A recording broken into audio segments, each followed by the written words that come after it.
Sahabat, bertemu kembali dengan saya, Romo Paulus Warisantoso Okarm, dalam seri Membongkar Misteri Santo Yosef, Ayah Angkat Yesus.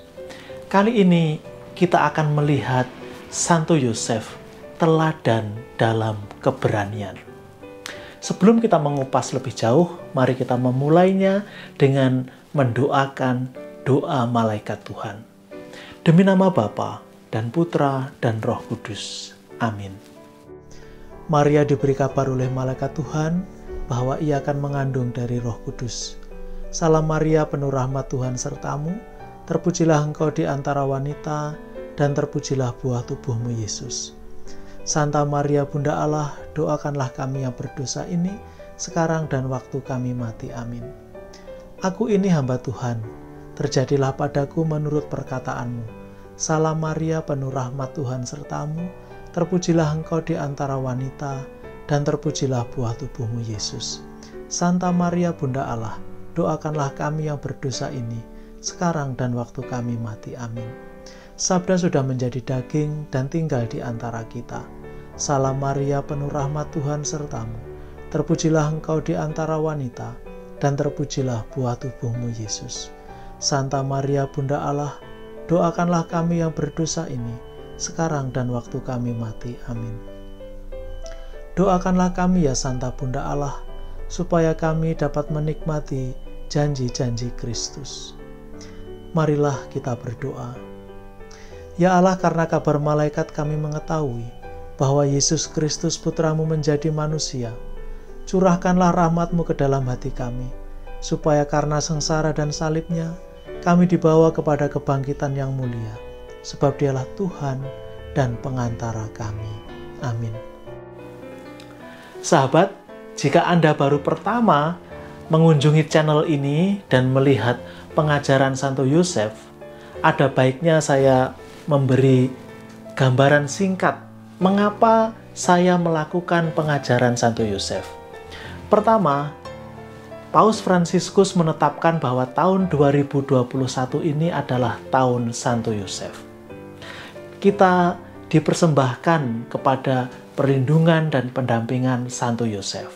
Maka sebagai umat, ada baiknya kita memahami lebih baik lagi siapa Santo Yosef itu, pribadinya, karakternya, agar kita bisa meneladan dalam hidup kita sehari-hari. Maka mulai tanggal 2 Januari kemarin, setiap hari saya mengupas misteri Santo Yosef ini. Lalu ada ungkapan yang saya pakai, ayah angkat Yesus. Karena memang ya harus kita akui bahwa Santo Yosef adalah bapa pengasuh Yesus, bukan ayah kandung Yesus. Tapi itu tidak mengurangi nilai kebapaan dari Santo Yosef.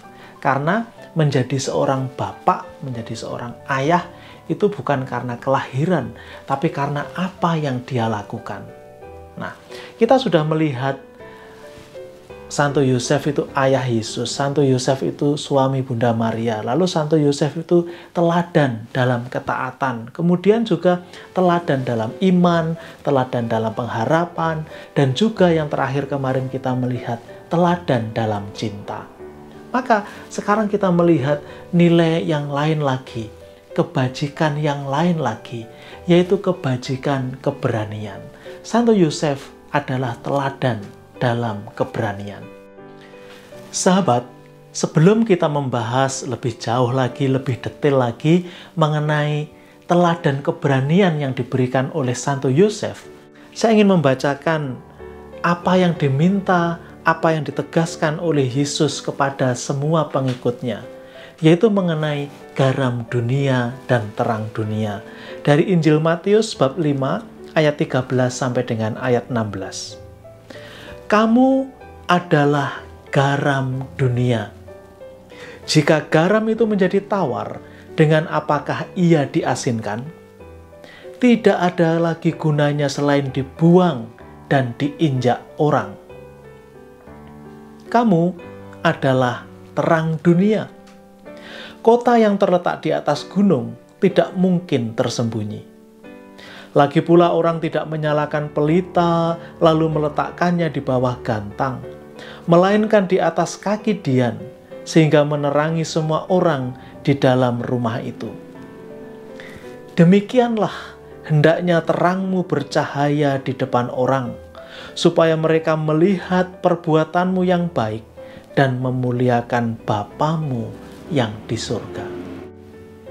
Sahabat, ajaran mengenai menjadi terang dunia dan garam dunia ini diberikan oleh Yesus setelah dia memberikan ajarannya yang begitu terkenal, Sabda Bahagia. Itu semua ada dalam satu kelompok khotbah di bukit, Injil Matius bab 5 sampai dengan bab 7.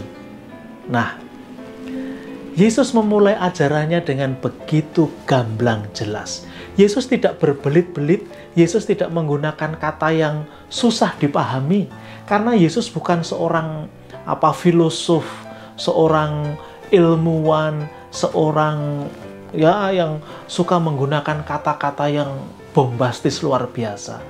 Yesus adalah Allah yang menjadi manusia. Yesus mengajar dengan jelas, dengan lugas, karena tujuannya satu, yaitu mengajak semua pendengarnya, mengajak semua muridnya untuk mengalami persatuan dengan Allah. Hal ini muncul karena Yesus sendiri berasal dari persatuan dengan Allah. Seluruh ajarannya mengarahkan kita untuk mengalami persatuan dengan Allah. Maka Yesus tidak mau berbelit-belit, Yesus lugas, jelas. Sahabat, setiap murid Kristus, setiap pengikut Yesus, Anda dan saya juga di dalamnya, itu semua diharapkan untuk pada akhirnya mengalami kesempurnaan. Seperti yang dikatakan Yesus, hendaklah kamu sempurna seperti Bapamu di surga sempurna adanya.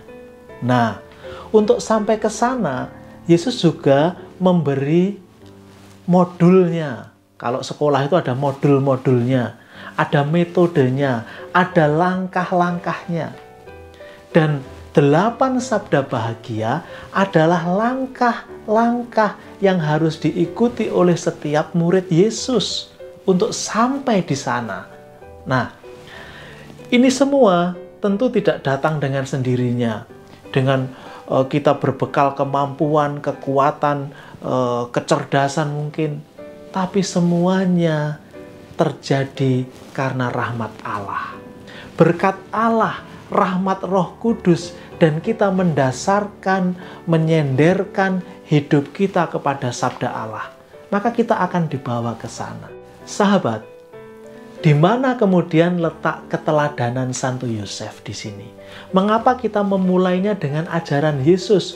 Bukankah ajaran Yesus ini ada jauh setelah Santo Yosef?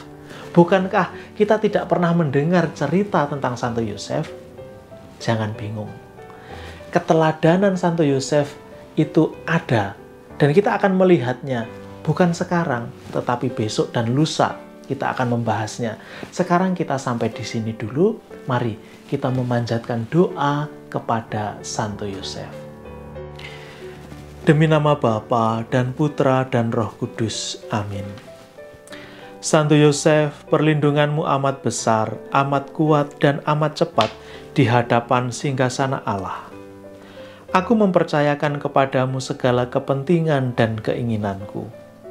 Santo Yosef, tolonglah bantu aku dengan kekuatan perantaraanmu, dan mohonkan bagiku dari putramu yang ilahi itu, segala berkat rohani melalui Yesus Kristus Tuhan kami.